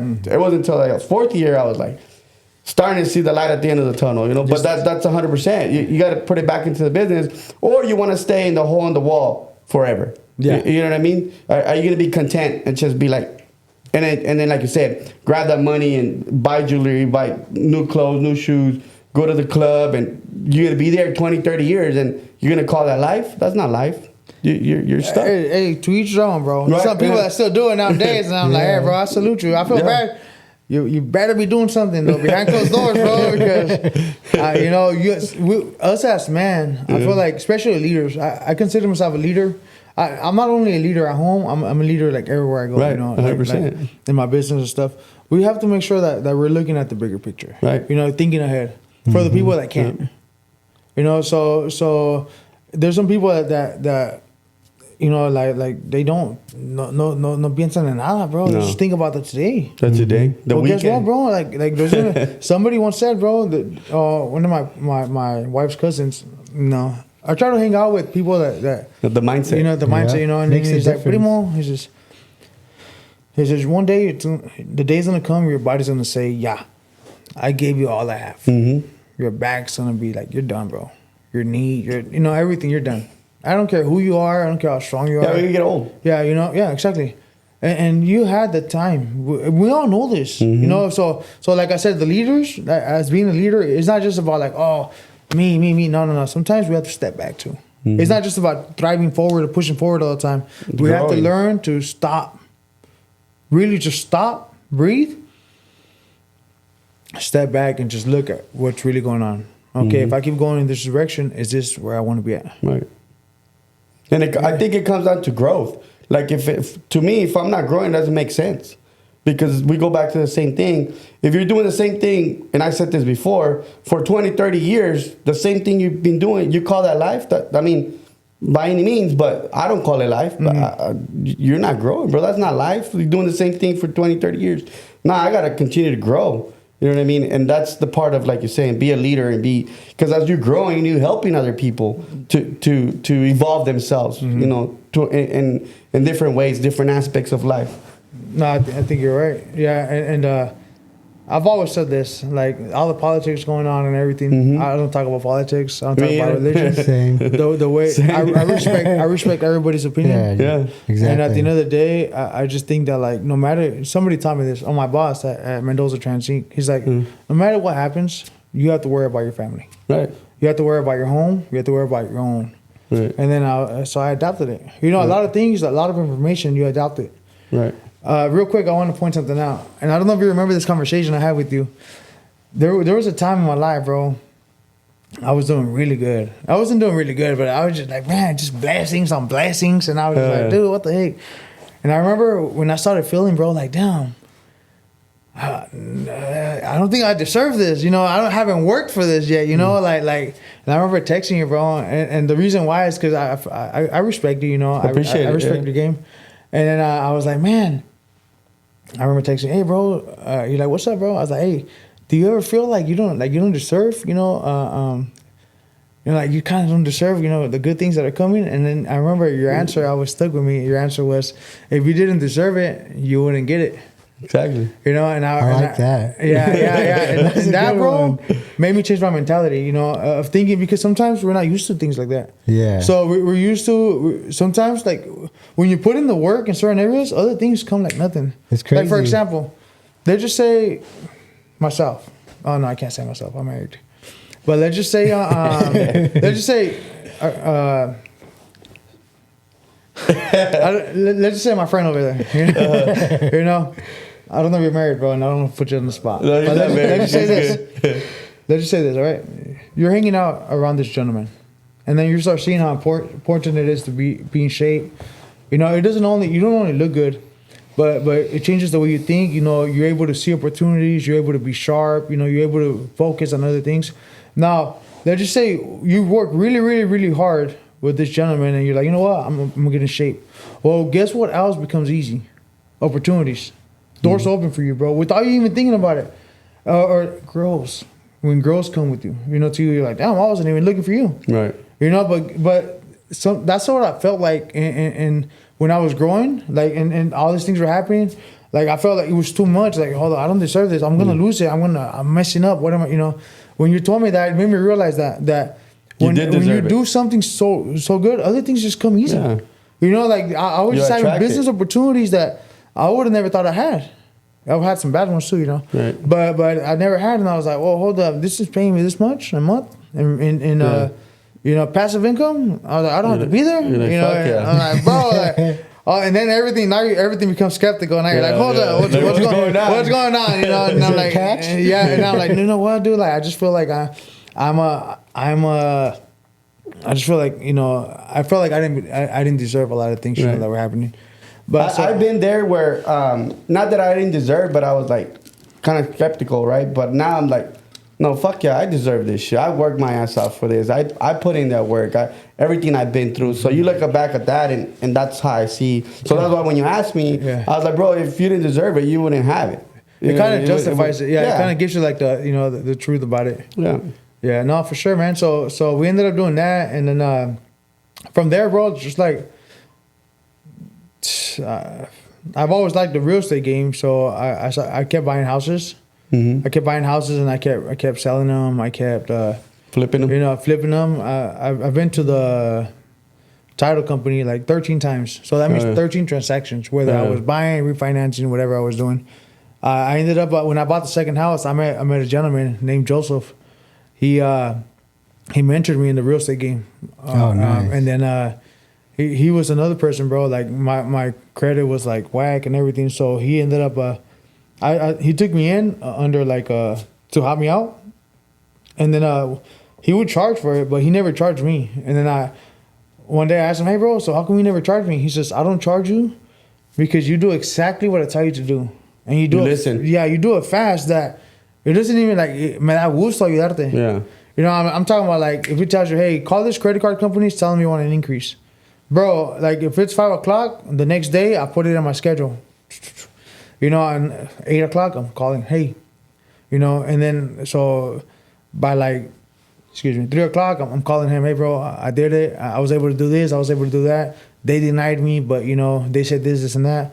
And then he was like, bro, like, what the heck? Fuck yeah. So at the end of the day, it took, you know, something that a lot of people think, when we say it's not easy, you know, people just think, oh, it's not easy. Like, it's not that it's not easy. There's a bunch of shit that happens throughout the It takes a lot of stuff. Yeah, you know, and a long time, and throughout the whole long time, a bunch of shit happens. That's what's not easy. And so the thing is to know where you're going, and no matter what happens, you fucking maneuver around it, and the goal's still the same. Yeah, no. Yeah, whether it takes 1 year, 2 years, 3 years. Yeah. No, exactly. Yeah, it done like working on my credit was a big thing for me because now I had opportunity to buy more houses. Mm-hmm. You know, but if it wasn't for him helping me out do that, so like I said, like so many things tie into your goal. You know, like it's not just about the reason why I started the business. I wanted to talk about that. I mean. It's because so we're at one of my good friends. He was an older gentleman. He passed away, and I remember calling all the companies to make us some shirts. We needed them like in 2 days. I didn't understand, you know, what it was, you know, what it took. Like you had to order the shirts, you know, you had to print, you had to get them on the schedule and everything. So I remember calling them, bro, and we needed like over 50 shirts. And I remember that nobody. I'm like, not that fast. Yeah, I'm like, what? Yeah. Nobody wants to help us out. So I remember I told myself that's why Everyone Design started, because I told myself I'm gonna be that person to help people out when they're in need. You know, I'm going to be the one they call, and I'm gonna help them out with the shirts. Well, not knowing that ain't no different with me, bro. Like, I have to order the shirts, I have to, you know. But at the end of the day, that's where the desire started, you know, just because I knew like how we were feeling, we're all, you know, and I knew some shirts, you know, like I knew my friend, she wanted some shirts for her dad, so So just not being able to get it, and we're all upset about it. And I was like, you know what? I'm going to do that. Make it happen. So I remember being in the oil field business and looking into the business, what it takes to do shirts and all that. And I was like, well, I can do this. Now, fast forward to now, the shirts are the least things that I do. Like, it's the least service that I do. Like, hardly anybody goes for shirts. So it was funny too how I started the business thinking like, oh, shirts, and then it just evolved into everything else, which is nice. which is where we're at now. So at the end of the day, the whole journey, like there were so many things that happened, bro. Oh yeah, and it's gonna continue to happen as you grow. Yeah, because I know now you bought your own spot. Now you moved from where you were at now. Yes, yeah. So talk about a little bit about that. So I was gonna buy a location on Stockdale, and what happened was that I was really nervous about leaving the east side because I consider myself like a paisa, bro. And people laugh at me, but that's who I am, Yeah, I'm a proud American, but you give me frijoles with queso, bro. over country fried steak, I'll eat the frijoles. Oh yeah. So I remember getting feedback from my customers, and then some people were like, "Bro, thanks, man. We need, you're gonna be closer to us, A lot of my customers, or not a lot of my customers, but a lot of people that I would talk to, they're like, "Oh yeah, I want to do business with you." And then when I told them, "All right, well, let's meet up in the office," and then they're like, "Okay, what's your address?" I was like, "Do you know where the Mercado Latino is at?" And they're like, "Oh yeah, there's no way I'm going over there." No shit. Yeah. That's crazy. Yeah. It's like, I don't go to that side of town, which is understandable. Yeah. Some people are like that. Yeah, There's some people that live in Bakersfield all their life and they've never really gone to the east side. Yeah. Real shit. So that means they never had good tacos. Exactly. They really don't know what's up. They ain't lived yet. No, yeah. So that was what kind of opened my mindset. All right, bro. Like, where do you want to take the business? So I remember asking my customers, like, hey, I'm gonna move. What do you think? And a lot of them said, yeah. It was good. It was a good idea. And one girl particularly said, she was like, don't do that. I says, why do you say that? She's like, you're our east side, print shop. Like you're for the people. You're like, what about our people? Like, you're gonna leave? Like, we finally got someone that's good around here, and now you're leaving. And that, out of everybody's let's do it. Yeah. She really stood out to me because I was like, you know what, you're right. I started this, for la raza, and I started this to, to for the community, well, I didn't start it for the community, but I was proud to be, right. There, in this community, with this business. So I ended up, I knew that my next location was going to be here on the east side of Bakersfield. Mm-hmm. So we ended up, Stockdale, it fell through, something happened, so it fell through. It wasn't meant to be. It wasn't meant to be. So what I ended up doing was, Gary called me. He's like, hey, I have this house. He does wholesaling. So I ended up buying this house, bro. I remember I just looked at it. I would take my partner. I told him, hey, bro, one of my associates. I was like, hey, bro, you want to come walk this house with me? See what you think. I want to buy this on a loan, though, because me and him buy houses. Mm-hmm. And then he was like, oh, let's go. So we went. I had a pool and everything, bro, but I had to fix it. It was a little bit of work. Screwed up. Yeah, a lot of work. Yeah, I ended up dropping like 100,000 in it.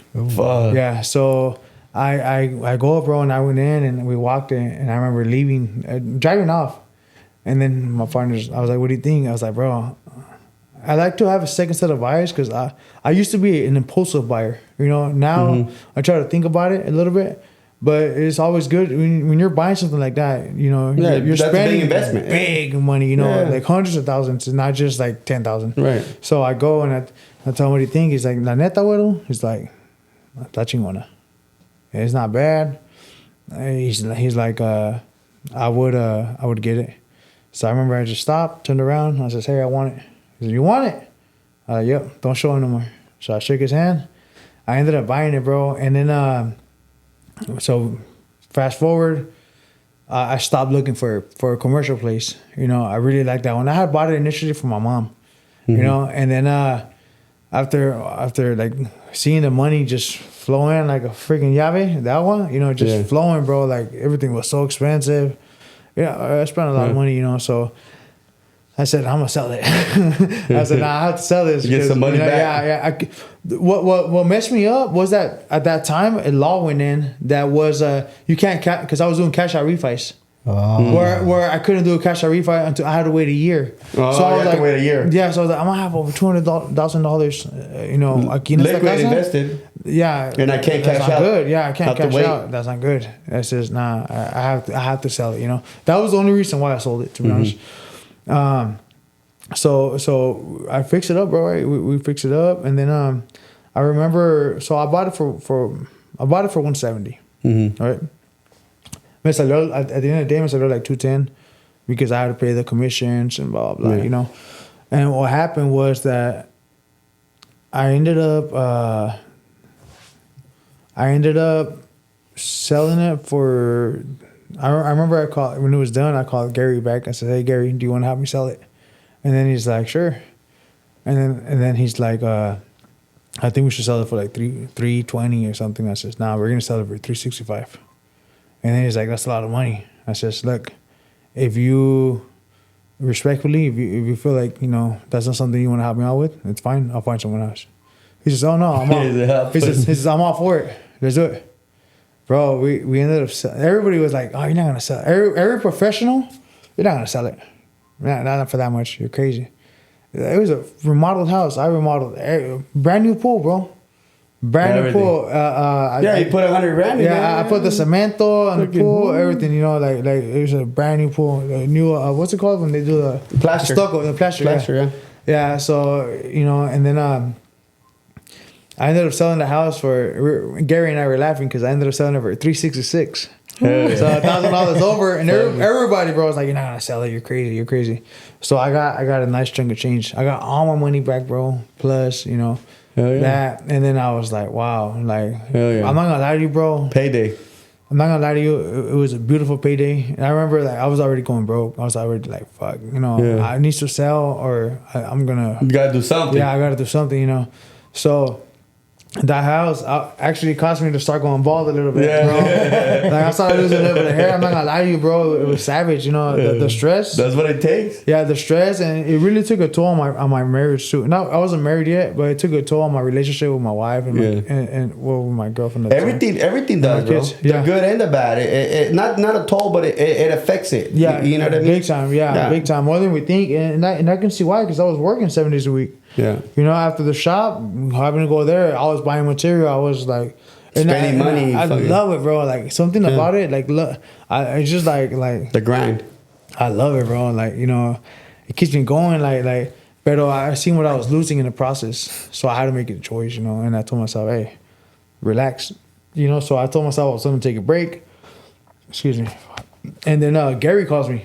He's like, hey, this is a shop. I know you were looking for commercial. This is a shop for sale. This gentleman wants, you know, to sell it. I said, all right, well, let me go look at it. So I went, bro, and I had already gotten an escrow with somebody else, and I pulled the trigger, bro, at the end. And I felt so bad for everybody involved. But the thing was this, bro. If it doesn't make sense, it doesn't make sense, you know? It makes sense. Yeah, you know, and I was forcing it. Like, I was forcing it, you know? Like, it was a nice building. It was like 13,000 square feet property. Or 33,000 around there. It was nice. Huge, Yeah. Lo único malo es que how it was burnt. Ya le quitaron la caja. Yeah. And they were telling me I had to like. Oh, you have to rebuild that from scratch. Literally. Well, the walls were good, but the walls and the roof were good, but everything else was like crap, you know. So I had to rebuild, and I was getting estimates, bro, like of 200,000. I said, I don't got that. I'm alone, you know. Like I don't got that money like that, you know.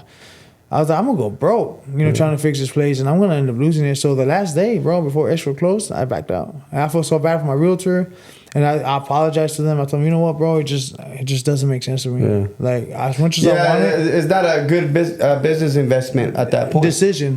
Yeah. The investment was great, but the decision to pull that trigger right there. No, no me convenía. So I felt bad, bro. I had everybody on standby, and I had to call everybody, you know, I not bit the bullet, you know, you know, I apologize, let me know if I owe you something. Y eso que sí, gracias a Dios, nobody, like, se agüitaron conmigo. They're like, well, I understand. Yeah. Everyone understood because it was crazy, you know. Yeah. But I had big dreams, you know, and so I just stopped, bro. You know, I was ashamed. I was you know, I said, you know what, ni modo, you know. And so when Gary called me, I went to go look at it, and then you know, this guy, he's like, hey, you want it? You know, $250,000. And I said, I like it. I walked it with my wife. This time I took my wife, and we looked at it, and it was a little, I mean, a lot. It was a lot outdated, bro. Like a lot, like outdated, bro. Like I think it's been like that since like the 60s. Oh, so imagine the flooring, everything. Yeah, it was nice though. In the 60s, it was a pimp place. It had like nice stuff, like elegant stuff, you know. So when I ended up buying it, bro, I you know, it was God is good, bro. God is good because the guy, I was like, hey, would you do owner to owner? And then he says, yeah. I said, I thought he was playing with me. I said, for real? He's like, yeah. I said, great. You know what's up with that. You know, That's a come up. Yeah. I was like, all right, let's do it. So we went, bro. Of course, I had to check my credit, you know, and all kinds of stuff that I had to get lined up. And yeah, bro, I ended up buying it. It was a little hard. It had a tenant, so it was a little hard to get the tenant, you know, out. Yeah. We had to be patient, be professional. Yeah. And then that got taken care of. And little by little, do all the due diligence. Yeah, little by little, just started getting it right and setting it up for myself. Mm-hmm. You know, I ended up dropping another $80,000 on top just to get it to where it's at, bro. Right. Yeah, and then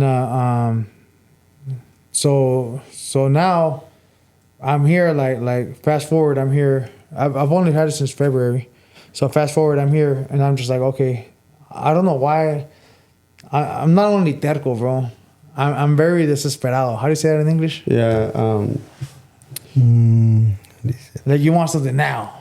Like you want it impatient. Now. Impatient. Yeah, I'm very impatient, bro. You're like, now. Yeah. So, or like, what's next? I'm like, you know, like, what's next? And I'm just like, I keep switching up the ideas. I was gonna put a barbershop there. I was gonna do this, and then I'm just like, you know what, bro? Right now, to this point of my life where I'm at right now, we just talked about the whole journey, you know, and it made me realize, bro, what really matters.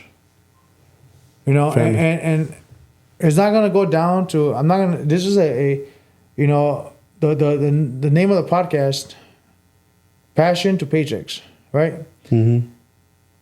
It's easy to say passion to paychecks, but what's in between es lo cabrón. That's the kicker right there. Yeah, es lo cabrón. So you have to make decisions in your life of what really matters. And I think, like you and I were talking about, I'm in a point in my life where I want to grow. I don't want to grow too fast anymore. I feel like I'm still behind. Yeah. But I'm like, behind on who? Right. Like, I don't want nobody's life. Yeah, it's you versus you. You know, yeah. But something in me, like the old me, is like, let's go. Because I've been broke. Bro, I was homeless. Yeah. You know, I used to be homeless. I used to be, you know, like I feel like God gave me this opportunity and I'm trying to make the best out of it. And I feel like if I'm just sitting here, I'm literally just like letting myself down. Yeah. Does that make sense? So it's a constant battle, bro, where I'm like on the daily, like, you know, like just losing myself sometimes, bro, or like it's está cabrón, you know. You can be like everything could be going good, bro, and then you still have that Guero, you got this cat, you know, mételo por ahí, you know, inviértelo, you know, what do you do this, and then I'm just like, and what that's cost before in my life. So this is for the audience, like if you ever feel like you're not doing enough, sometimes you aren't doing enough. By the way, all right. Depends on who you're talking about. Yeah, really evaluate your life. Yeah. When you feel like you're not doing enough, it's when you start forcing stuff, and when you start forcing stuff, is when bad things start to happen. You start losing money. No more growth. No more growth because like you make a bad investment. You knew it was bad, but you felt like you needed to do something. Yeah. So you're like. It's like one of them girls, you know, or a couple. He's like, I could change them. Or, you know, like all the red flags. You know, how you feeling that? You know, and some business opportunities are the same way. Yeah.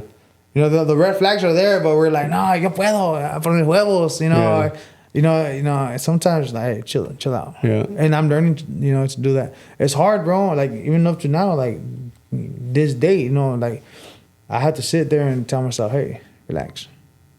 Yeah. There's times that I even felt like I was getting a heart attack. Of how much. I'm not gonna call it ambitious, but of how much I just get excited about the future. Like I don't know if I'm the only one, bro, but like when I think about where I'm gonna be at in a couple of years, it just pumps me up, bro. Like, and I just want to get bro. I just want to Good get into it. I just want to get into it like now because I see it and I'm just like I need to, and I forget. Like, hey, your kids wait. The family. Yeah, my kids like, Dad, where you going? Dad, play with me. Dad, and I already gave all my energy to the journey and to the business, so I had to really I had to make a decision. So maybe I might be, and the cool thing about it is that as much as I feel like I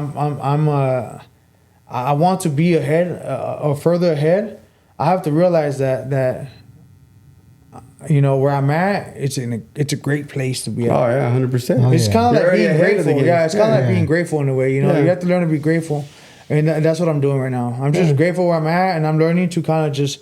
I don't want to work too much more. Like no quiero trabajar más. Like people call me, hey bro, I have this house, and I can do it, and I'm just like, oh heck yeah, and then I'm like, hey, I'm checking myself. Yeah. You're in a good place right now. Yeah. You're in a good place. Relax. And that's what I'm looking for. So it's good to work for for what you want, but at the same time, we have to understand that it's not everything.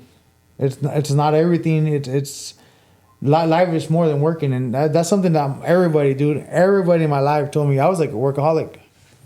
Like if I wasn't doing something, bro, my wife sat me down to watch a movie. I was like this. Yeah. Like she's like, stop. She's like, can you stop? And I'm like, nah. And then they made an argument. Okay, don't tell me twice. I'm gone working. That's what you wanted. Yeah. Anything to go work, bro. And it made me realize that like, at the end of the day, it's called prioritizing. And like you're like, oh, we need money to survive. We need yeah, we do, bro. But at the same time, ¿de qué sirve tener tanta riqueza si dinero si no eres feliz? Yeah. Si no tienes a tus hijos alrededor de ti, True.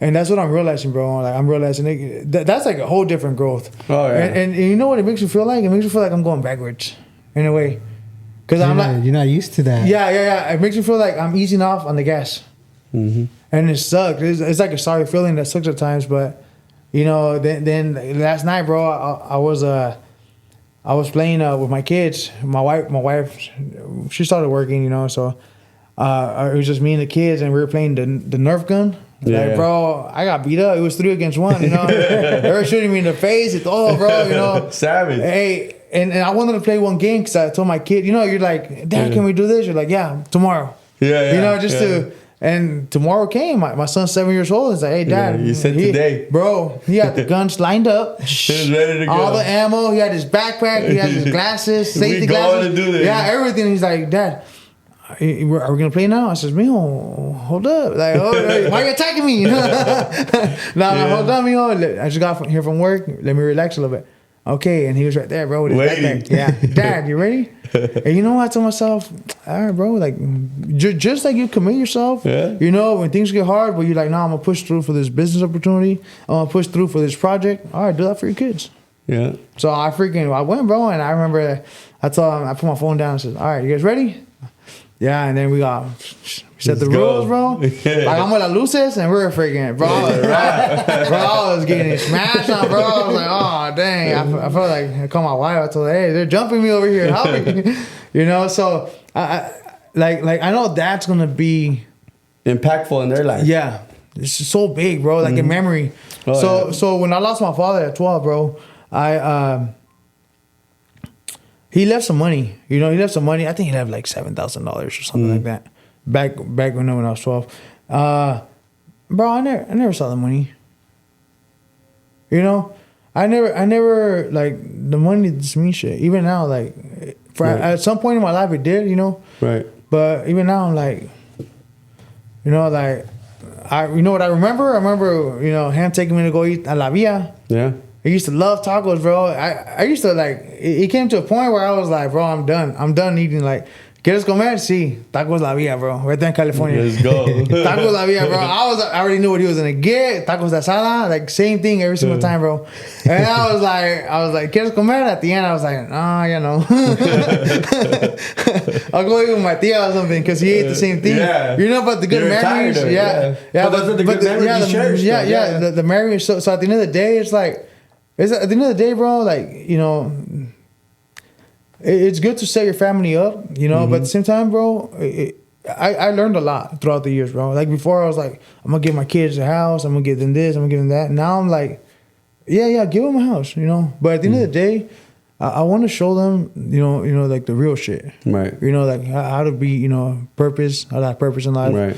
How to be disciplined. Right. How to take care of business. You know, whether it's you want to be a doctor, be a doctor. You know, you want to sell ice cream, fuck it, handle it. You know, but do it right. You know, what's your 100%. purpose? Show them how to be a gentleman. Right. For me, my kids, you know, my two boys, like if I get them in trouble, bro, if I tell them, hey, you're not being a gentleman, like he'll start crying. Because I've engraved it in him, you know. That's good. And I was like, why are you crying? That's the morals and values that you engraving in them. Yes. And, you know, because I can leave them all this, I can leave them everything, bro. And if they don't know, if I didn't teach them how to deal with it, or you know, or how, no, not only that, like it won't mean shit to them either. You know, they'll lose it. They'll be like, what the fuck, you know, you know. So at the end of the day, I want them to have a purpose. You know, I want them to be gentlemen, and I pray, bro. I ask God to, you know, help me raise them to be gentlemen, to be men of good. You know, and at the end of the day, I feel like I can be anything, bro. I can be successful in any business because I tell myself, bro, like, Joseph, relájate un poquito. There's still so much future. Mientras 100%. Dios nos lo da, you know, as long as God gives it to us, there's so much future, bro. You're trying to cram everything into a little time frame. Stop. Yeah. Little by little, everything will come together. Yeah, I ended up getting sick, bro, and there was from working so much. No, I ended up getting sick, bro. Nobody ever knew what I had. I ended up going to this happened like a couple months ago, bro. I ended up going to Mexico. Everything came out. No. Nobody knew what was wrong with me. I was losing weight, bro. My bones were hurting. I had bumps on me. Working too much, man. I think it was the stress, bro. I think that's what it was. Yeah, stress will do some things to the body. Some things you don't even realize that the body can do. You make yourself sick. Stressed. Yeah, I was dying, bro. I felt like I was dying, like for months. I've been there. Yeah, for months, bro. Yeah, I've been there. It came down, shit, bro. It came down to the point where I had to go to the hospital here, bro, because I told my, we were laying down and I couldn't move. Oh shit! I told my wife, "Hey, I feel like my what's this called? Abdomen? Abdomen? Yeah. This part, like paralyzed. Yeah. That's scary, dog. That's a stress. That's scary, bro. And then I went over there, and then they're like, "Oh, you have nothing. We can give you ibuprofen." I said, "Bro, I was hot." I was like, "Man," I told her, you know, you have to be, you know, it's not their fault, you know. But that's what it is, bro. The stress. I've been there. That's why I asked you right away, like from working so much, and that's really what it is. And nobody knew when I got sick. I was sick for like 6-7 months, bro. And fucking like my mind wanted to keep going, but my body was like, nah, you ain't going nowhere, homie. Like my primo told me, he's like, hey, your body's gonna say that's it. How old are you? I'm 34. 34, man. I'm 26. Usually after 30, after 30, bro, that's what happens because your body's not the same. It's like a car that you put 200,000-300,000 miles in it. Shit's gonna start giving out. So you put it in it under more stress. And your body cannot take it no more because it's not young no more. Yeah. So it gets you make yourself sick. So that's why you kind of gotta coast it and kind of learn to coast it once in a while. I watched a video that it was a Chinese gentleman. He said it was a doctor. He says all these motivational people tell you go go go go. He says imagine driving a car. Yeah. A red line. Fucking. He says there's gonna come a time the car's gonna break down. He says, you gotta treat your body the same way. You drive it like that the whole time, it's gonna start breaking down, whether you like it or not. So that's when I learned that, you know what, we have to learn to coast a little bit and to relax. And sometimes just to idle. It's hard for me to do that, but It's It's hard for But me. you need to. Yeah, bro, I'm telling you. Like, what are you doing? I'm fucking working. Yeah. Fucking holiday. What are you doing? We working. Nah, I'm telling you, bro, Yeah. it's really hard. Weekends, we working. I think like as my kids started getting older, it just started becoming easier to kind of just relax. Right. Estás bien, you're good. Yeah. You're in a good place. Te puedes defender. You're good. Okay. So I think that's what I'm learning right now. That's where I'm really at right now. Because what I was trying to get at was that when I got sick, bro, no amount of money, bro. Right. Nobody knew what was wrong with me. I'd go doctor after doctor. That's the crazy part, because that'll drive you crazy. Yeah, and then you realize you're like, bro, like Money don't mean shit. Because you're paying all these That's it. doctors. You can have $100 million. You can't fix it. that was like an eye opener for me, bro. Yeah. That was when I was like, you know what? Yeah, that's it. Pórtate bien, relájate. And I'm not gonna lie to you, bro. Just like 2 days ago, I got a phone call. Hey, you want to invest in a nightclub? There's an opportunity. The nightclub's there already. It's making money. We need, And I was just like, no. That's another stress. I was like, more stress. no. Especially a nightclub. Fucking That's real people stressful. getting shot. Yeah, a whole nother level. Yeah, it's definitely something else. I mean, it sounds good, but that's when you gotta like realize that. That I watch a lot, bro. I'm talking about hours, and I'm talking about days, maybe months of videos on YouTube. And someone said, not every cup of tea that's handed to you is good to drink out of. Right. So like not that. every opportunity that's handed to you is a good opportunity. Right. Learn to, think about it. And before I was like, yeah. They say that it's smart, or you have a good man when he makes his decisions fast. And I call that bullshit. Because sometimes you do need to stop and think. Yeah, some decisions they need to be made fast. Yeah. Some they need time. Yeah, and You gotta be patient. And I was wrong. Like every decision was fast. Oh yeah, vámonos. Oh no, Right. vámonos. And you know what? I just thought, let me think about it. Right. Well, one of my compadres, he said that his boss always listens. He says, you know what I picked up on him? I says, what? He says that he always just shuts up and lets them talk, and then he stays quiet. And what he's doing the whole time he's quiet, he's analyzing everything through his head. And that's what I started doing. So I'm just quiet and I'm just thinking like, maybe I'll have an answer there. Maybe, it's always good to be like, don't be afraid to. You might lose an opportunity, bro, but guess what? I've always thought, lo de César para César.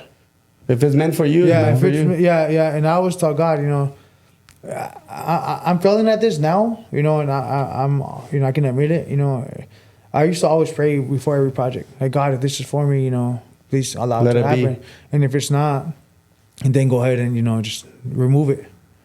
And I stopped doing that. Not that I have a grudge versus God or something, but I stopped doing that on the project, bro. I lost over $120,000, bro, and Because you just wanted to keep going. Well, I asked God, if it was for me, to let it happen, and He let it happen.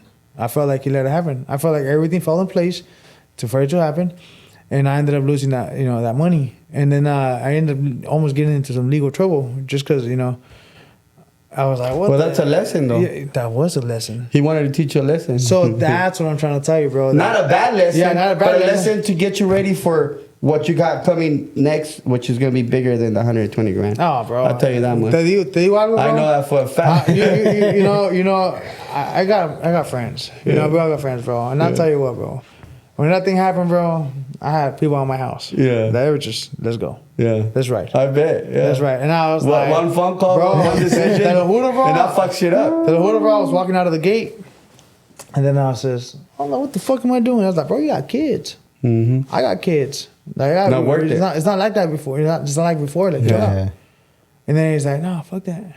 And then I was like, I'm going to ruin your life, bro. Not worth it. I said, I'm going to fucking ruin your life. I said, nah. I says, and you know what? I was patient, patient, and I told myself, I'm going to work. I voy a trabajar. Te lo juro, bro. That money was made in less than a year. Oh yeah. Ooh, Like, blessings. Yeah, it was there. Blessings. Yeah, I don't know how, bro. Don't ask me how. Because it was a lesson, it was a test, and You passed. you passed. Bro, I'm not gonna lie. Here's a Bro, big when you had lesson. multiple people going to your house, hey, I know exactly. Let's go. Yeah, but imagine Yeah. the shit that could have happened. Bro, I was fighting demons. Yeah, Oh yeah. that's what Yeah, it I was, was fighting, bro. especially when you know. I've been there, bro. You know what sucks, bro? You- When you know you can do something about it. I've been there, bro. One time, I didn't sleep for 3 months, bro.